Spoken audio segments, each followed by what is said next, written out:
ದೇಶದಲ್ಲೇ ಅಲ್ಲೋಲ ಕಲ್ಲೋಲ ಎಬ್ಬಿಸಿರುವಂತಹ ಕರ್ನಾಟಕದ ಪಿಎಸ್ಸಿ ಪರೀಕ್ಷಾ ಹಗರಣದ ತನಿಖೆ ಮುಂದುವರೆದಿದೆ. ಪ್ರಮುಖ ಆರೋಪಿ ದಿವ್ಯಾ ಹಾಗರಗಿ, ವೀರೇಶ್, ವೈಜನಾಥ್, ಮಂಜುನಾಥ್ ಮೇಳಕುಂದಿ, ಅರ್ಚನಾ, ಸುನೀತಾ ಕಾಳಿದಾಸ್, ಸುನೀತಾ ಪಾಟೀಲ್, ಸುರೇಶ್ ಕಾಟೆಗಾವ್, ಸದ್ದಾಂ ಸೇರಿದಂತೆ ಇದುವರೆಗೂ 55ಕ್ಕೂ ಹೆಚ್ಚು ಮಂದಿಯನ್ನ ಅರೆಸ್ಟ್ ಮಾಡಲಾಗಿದೆ.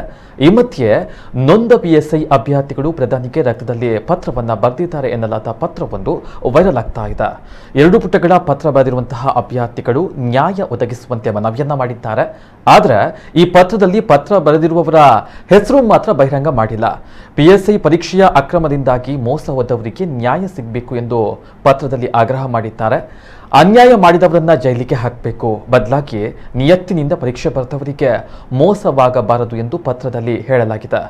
ಕರ್ನಾಟಕದಲ್ಲಿ ಹಣ ಇದ್ದವರಿಗೆ ಮಾತ್ರ ಸರ್ಕಾರಿ ಹುದ್ದೆಗಳು ಎನ್ನುವಂತೆ ವ್ಯವಸ್ಥೆ ಬಂದು ಬಿಟ್ಟಿದೆ. ಸರ್ಕಾರದ ಈ ವ್ಯವಸ್ಥೆಯಿಂದ ಮಾನಸಿಕವಾಗಿ ಸತ್ತು ಹೋಗಿದ್ದೇವೆ ಎಂದು ತಮ್ಮ ನೋವನ್ನು ತೋಡ್ಕೊಂಡಿದ್ದಾರೆ.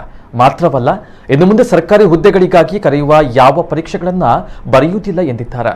ಅಲ್ಲದೆ 2021ರಲ್ಲಿ ನಡೆದಂತಹ FDA ಪರೀಕ್ಷೆಯಲ್ಲಿಯೂ ಅಕ್ರಮವಾಗಿದೆ ಎಂದು ಆರೋಪಿಸಿರುವಂತಹ ಅಭ್ಯರ್ಥಿಗಳು ಈ ಬಗ್ಗೆ ಕೂಡ ತನಿಖೆಯಾಗಬೇಕು ಎಂದು ಒತ್ತಾಯವನ್ನ ಮಾಡಿದ್ದಾರೆ.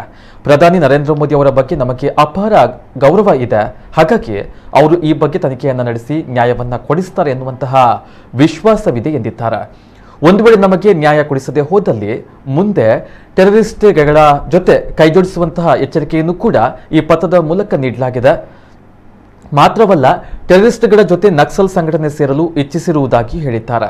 ಒಟ್ಟು 8 ಮಂದಿ ಇದ್ದು ಎಲ್ಲರೂ ಒಟ್ಟಾಗಿ ಈ ನಿರ್ಧಾರವನ್ನ ಮಾಡಿರುವುದಾಗಿ ಪ್ರಧಾನಿಗೆ ಪತ್ರವನ್ನ ಬರೆದಿದ್ದಾರೆ.